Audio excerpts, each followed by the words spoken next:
Hello students, 12th English medium chapter number 7 start हो चुका है। चैप्टर नंबर 7 मैंने स्टार्ट कर चुका था 12th में। चैप्टर का नाम था magnetic effect of electric current. Magnetic effect of electric current, उससे रिलेटेड, उस पर बेस्ड एक ऑपरेटर्स के बारे में हम पढ़ेंगे। आज हमारा टॉपिक है साइक्लोट्रॉन। बहुत अच्छा टॉपिक है। What is a cyclotron? It is an electromagnetic device used to accelerate positive particles just like proton, alpha and neutron to high velocity.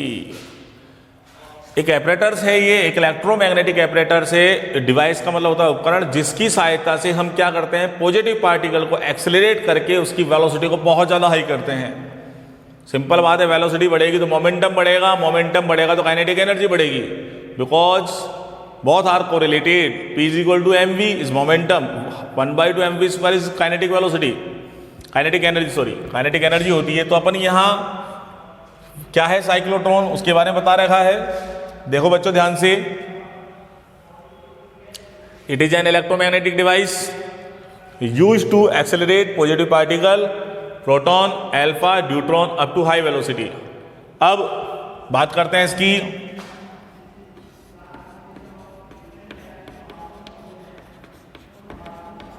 Construction and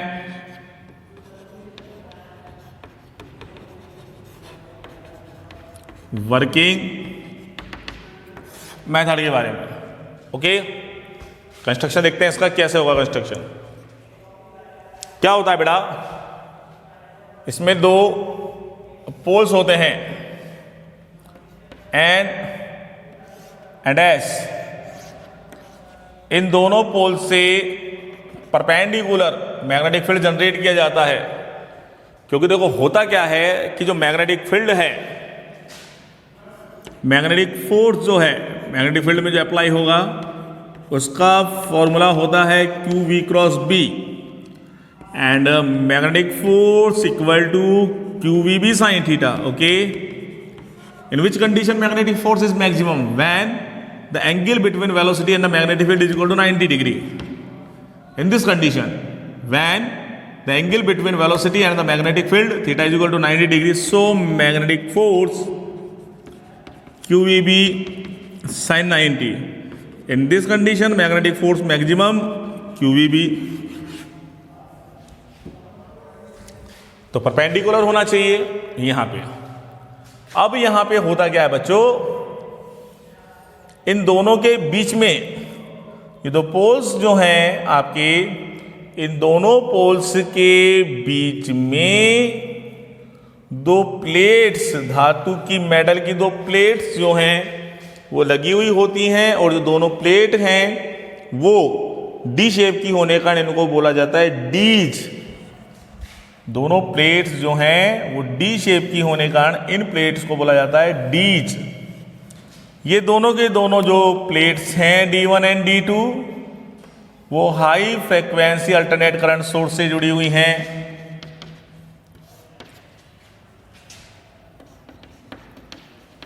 high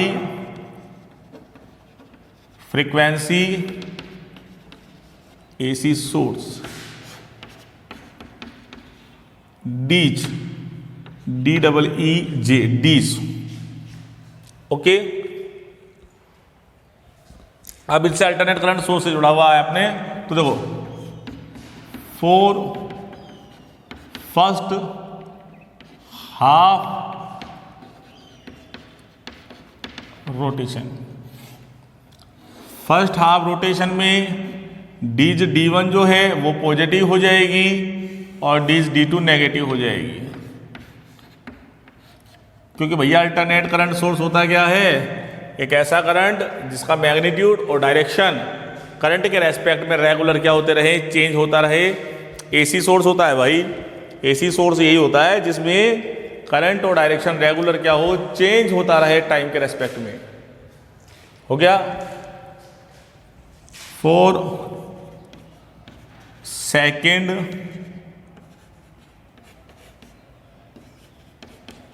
half rotation, second half rotation के लिए आपकी D1 and it is D2.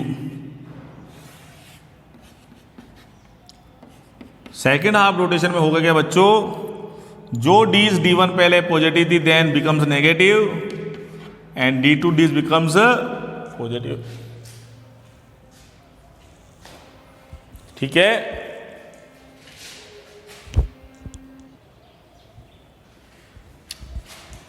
अब होना क्या है भाई इसमें कि यहां आपने एक पॉजिटिव पार्टिकल रख दिया। ठीक है, अब इस पॉजिटिव पार्टिकल चूंकि अप्लाई कर रखा है आपने मैग्नेटिक फील्ड अप्लाई करने के लिए आपने लगा रखे हैं magnetic poles.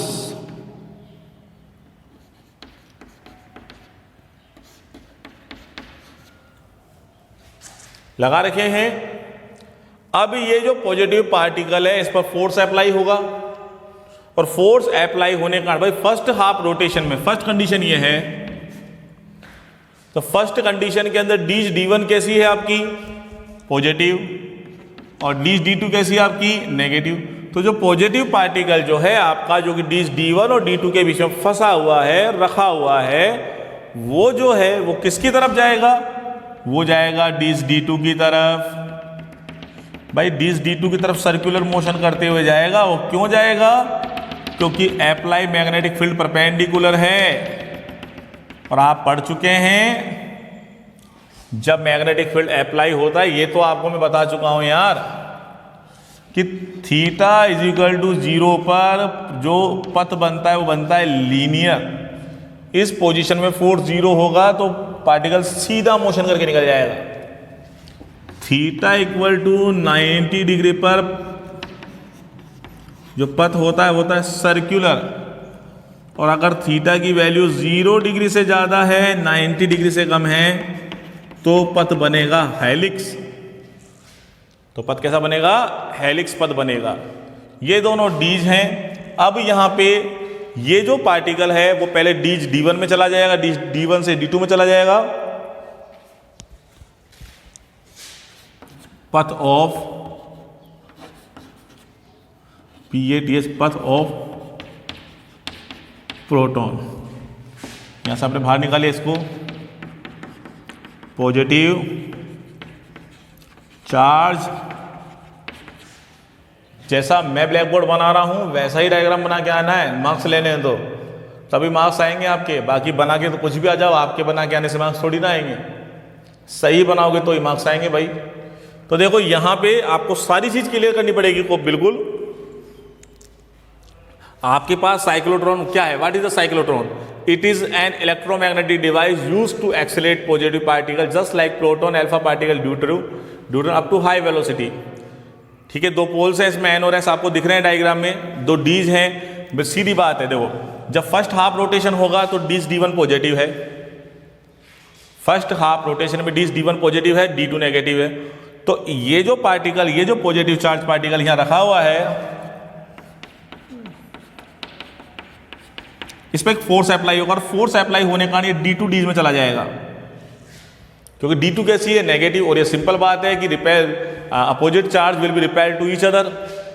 Okay, opposite charge जो होते हैं हमेशा एक दूसरे क्या करते हैं, अट्रैक्ट करते हैं। तो ये किस में चला जाएगा, ये डीज D2 में चला जाएगा। अब अगला जो हाफ रोटेशन होगा, नेक्स्ट हाफ रोटेशन के अंदर D1 जो है डीज वो कैसी हो गई है, जो नेक्स्ट हाफ रोटेशन है, अगला जो हाफ रोटेशन है उसमें डीज D1 कैसी हो गई है, डीज D1 कैसी हो गई है, नेगेटिव हो गई है। और डीज D2 डीज कैसी हो गई है, D2 डीज हो गई है पॉजिटिव। हो रही नहीं हो रही बोलो? तो अब जो आपका पॉजिटिव पार्टिकल है वो किसकी तरफ चला जाएगा, बोलो D1 डीज की तरफ आ जाएगा। तो पहले तो ये बच्चों चला गया D2 डीज में, फिर आ गया D1 डीज में। तो इस तरह से इसका वेलोसिटी बढ़ता जाएगा, और वेलोसिटी बढ़ने पर मोमेंटम बढ़ेगा, मोमेंटम का रेडियस बनेगा इसका। इसकी मैथमेटिकल कैलकुलेशन भी करते हैं, कंक्लूजन निकालेंगे। आप पहले इसको नोट कीजिए एक बार, बनाइए सही ढंग से, जैसे ब्लैक बोर्ड बना रखा है।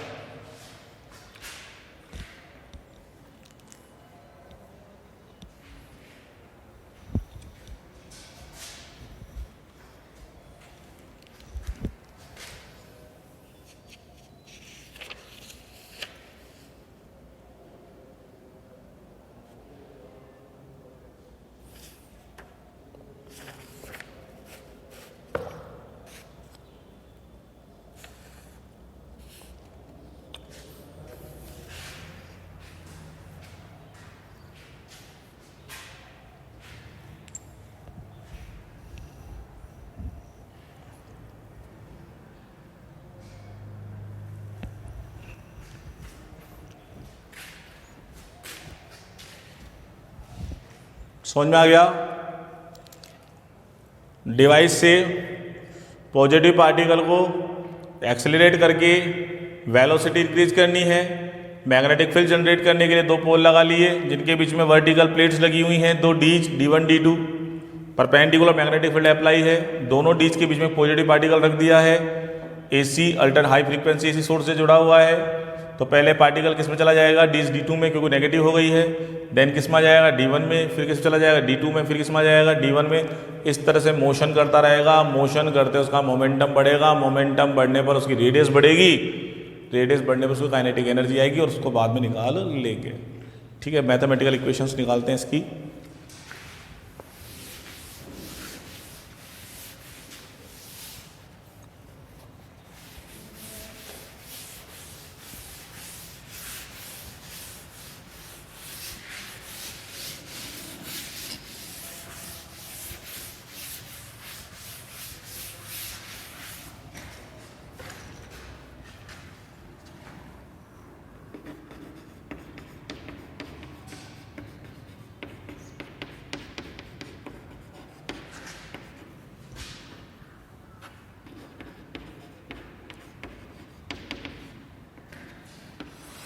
Mathematical conclusion. अच्छा, कोई भी पार्टिकल, आपको मैंने सिखाया, जो पार्टिकल सर्कुलर मोशन करता है तो सर्कुलर मोशन करने के लिए उसको सेंट्रीपिटल फोर्स मिलेगा और वो सेंट्रीपिटल फोर्स जो होता है मैग्नेटिक फोर्स से मिलता है। तो आपके सामने फर्स्ट अगर हम देखें mv² equal to Q V vector cross B vector, है ना। अब mv² equal to QV sine theta, theta का value 90, mv² is equal to QVB, B से B cancel, mv/q is equal to R। So radius of पथ R is equal to mv/qb। Okay, तो जो circular पथ है बच्चों, उसका radius आपके पास आ गया। अच्छा, एक बार बताइए, momentum, what is the momentum? Momentum P equal to mass into velocity. Momentum is equal to mass into velocity. So value of R is equal to P/QB। So P equal to QBR। So momentum is proportional to R। इसका मतलब जितना ज़्यादा momentum होगा, radius उतनी ज़्यादा क्या होती जाएगी? इंक्रीज होती जाएगी। और जितना कम मोमेंटम होगा, रेडियस उतनी ही कम होगी। ठीक है, ये मोमेंटम की बात आ गई। अब हमें यहाँ से निकाल लेना है काइनेटिक एनर्जी को। काइनेटिक एनर्जी भी आ सकती है हमारे पास यहाँ से। ठीक है, काइनेटिक एनर्जी को कैसे निकालेंगे भाई? यहां से पहले मैं वेलोसिटी को निकालूं तो वेलोसिटी की वैल्यू क्या हो जाएगी? Velocity of charged positive particle क्या हो जाएगा? V इक्वल टू QBR/m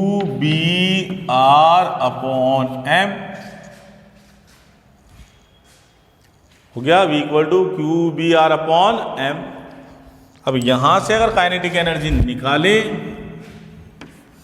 अब काइनेटिक एनर्जी का वैल्यू होता क्या है? काइनेटिक एनर्जी का वैल्यू होता है हाफ mv²। और अगर हाफ mv² होता है तो V का वेलोसिटी लिखें 1/2m। V की वैल्यू कितनी है? QBR/m। So kinetic energy equal to 1/2m, square कर दिया यहाँ, m q square b square r square upon m square cancel हो गया, तो काइनेटिक एनर्जी कितनी आ जाएगी? क्या जाएगा? Q square b square r square upon 2m, ये काइनेटिक एनर्जी आ जाएगी।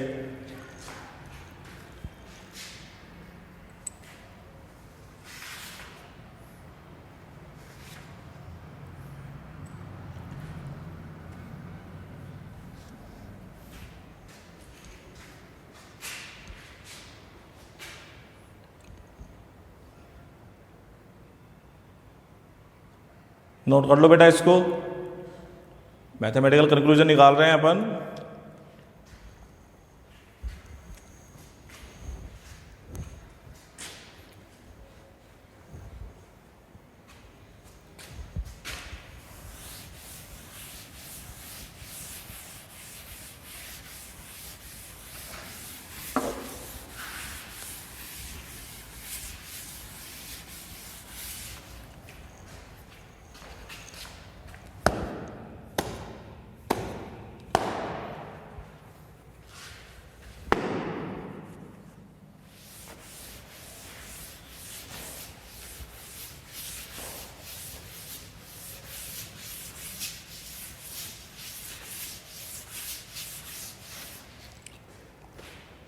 अब निकालते हैं पीरियडिक टाइम।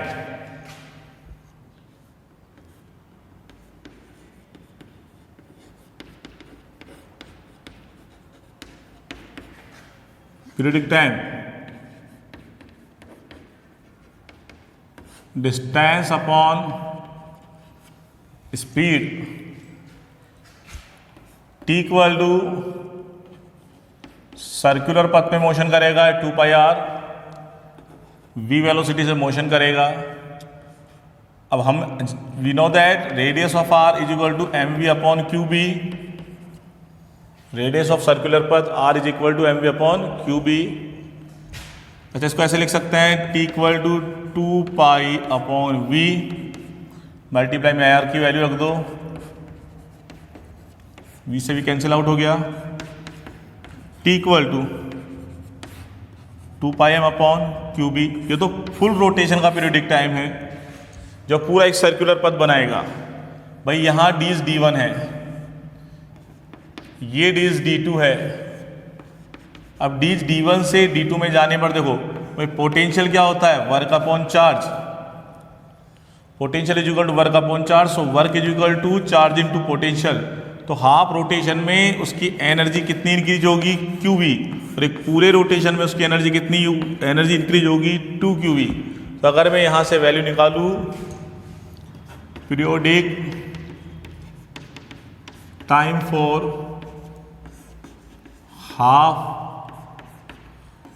रोटेशन, तो 2 का डिवाइडेशन हो जाएगा, तो t/2 is equal to πm upon qb।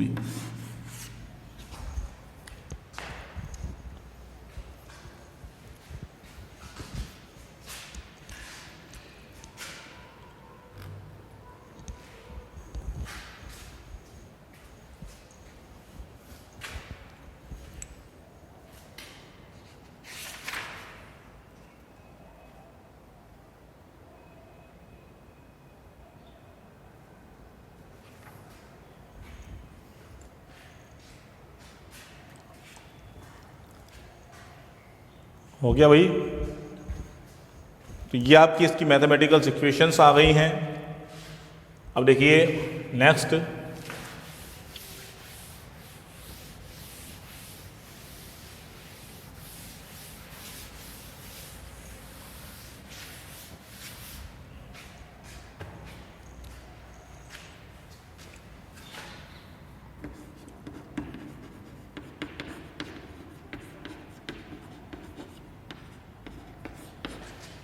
limitations of cyclotrons।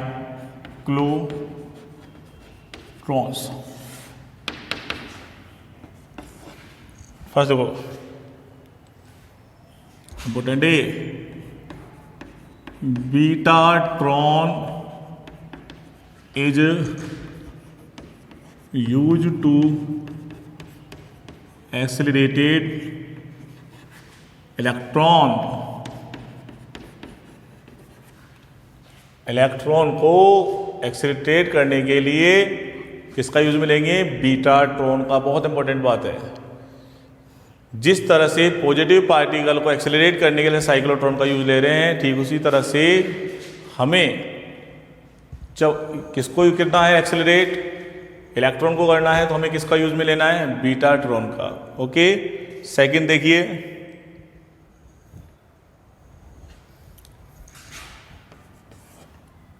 Neutron can not be accelerated by cyclotron. Neutron जो इस पे कोई चार्ज नहीं होता, it is a neutral particle, it is neutral particle. Neutron is a neutral particle, इस पे कोई किसी तरह का कोई चार्ज नहीं होता है, इसलिए इसको साइक्लोट्रॉन से हम एक्सेलरेट नहीं कर सकते। देखो, साइक्लोट्रॉन से हम केवल पॉजिटिव पार्टिकल को क्या कर सकते हैं? एक्सेलरेट कर सकते हैं, क्योंकि जो नेगेटिव पार्टिकल है उनका जो मास है वो आइंस्टीन के प्रिंसिपल से क्या हो जाता है? चेंज होता है। ठीक है, इनका मास जो है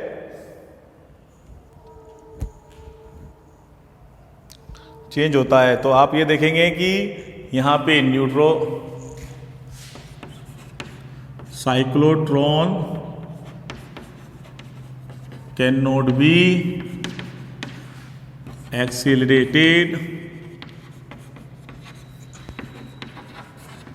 नेगेटिव पार्टिकल, क्योंकि उनका जो मास है वो क्या हो जाता है? चेंज हो जाता है। तो ये लिमिटेशंस हैं इसकी, साइक्लोट्रॉन की। इन लिमिटेशंस पे वर्क करता है साइक्लोट्रॉन। और देखिए इसके यूज क्या क्या हैं साइक्लोट्रॉन्स के, किन किन यूज पे वर्क करता है, किन किन पे बेस्ड होता है। तो आप जैसा कि देख रहे हैं कि इसकी सहायता से आप पॉजिटिव पार्टिकल को एक्सेलरेट करके उसमें उसकी वेलोसिटी को इंक्रीज करते हैं, उसकी वेलोसिटी को आप क्या करते हैं? इंक्रीज करते हैं। ठीक है, दूसरा, इसे न्यूट्रॉन को नहीं कर सकते, न्यूट्रॉन पर कोई चार्ज ही नहीं होता। इसका मेन यूज होता है रेडियो एक्टिव एलिमेंट्स में। साइक्लोट्रॉन का मेन यूज होता है रेडियो एक्टिव एलिमेंट्स में। इसकी सहायता से आप रेडियो एक्टिव एलिमेंट जो हैं उनको क्या कर सकते हैं? प्राप्त कर सकते हैं। रेडियो एक्टिव एलिमेंट को प्राप्त करने में यूज होता है इनका। कहने का मतलब इसमें लिखा हुआ है, it is the use to produce it is use to produce radioactive substance. These radioactive substance are use in curing several disease. कई प्रकार की बीमारियों में ये जो है यूज में आते हैं। The accelerated highly energetic charge particle obtain from a cyclotron are use in improving the properties of solids and the improving the properties of solids and investigating the new substance by instructing lines in the solids। मतलब इसकी सहायता, simple बात है, नए पदार्थों को भी हम क्या कर सकते हैं? प्राप्त कर सकते हैं। और ये बेसिक जो थ्योरी है वो तो आपको क्या है, वो किताब में मिल ही जाएगी, है ना। तो बेटा इसी के साथ मैं आज की वीडियो को विराम देता हूँ, और लंबे समय के बाद वीडियो बनाया है आपको, और जैसा मैंने कराया वैसा आप करने की कोशिश करें। Thank you so much.